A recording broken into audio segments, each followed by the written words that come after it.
السلام عليكم ورحمة الله تعالى وبركاته. مرحبا بكم في قناة حبيب لي معلومات التقنية خاصة بسعر الأورو، وكذلك كيف تشري وكيف تبيع الأورو في الجزائر وبطريقة القانونيا. وباش تعرف كل شيء بالتفاصيل قبل ما تفرج الفيديو ما تنسوناش بالاشتراك وخاصة في الجرس من جديد.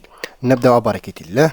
شوف خويا ولا اختي، تحوسوا تبيعوا الاورو بطريقه قانونيا، وش دير؟ اشري اورو كميه، مثال تشي 1000 ولا 2000 ولا 5000 اورو. ومن بعد وش دير؟ تفتح كونت حساب البنكي بالعمله الاورو في بنك البدر، ومن بعد دخل دراهم اللي شريتها تاع الاورو، خليها 24 ساعه، ومن بعد خرجهم.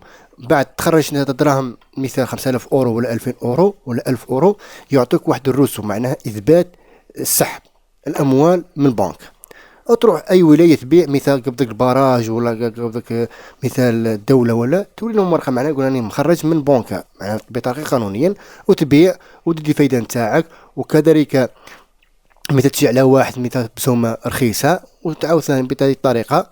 ولا الا ما حبيتش تدخلهم في الكونت تاعك، واش دير؟ ما تشريش كميه كبيره، اشي 1000 اورو بيعها عاوثاني اشي 1000 اورو واحد رايح بهذه الطريقه باش تقدر كما نقولها تخدم بطريقه قانونيا. فهمتوا خاوتي؟ ونصيحه من عندي، ما تشروش من اي واحد ما تعرفوش تشروا عليه اورو، بالك ربما يبيع لكم مزوره، ولا ثم اشروا واحد ثقه. هذه نصيحه من عندي. واللي عنده اي مشكله ولا عنده استفسار خلينا تعليق اسفل الفيديو. والسلام عليكم ورحمه الله تعالى وبركاته.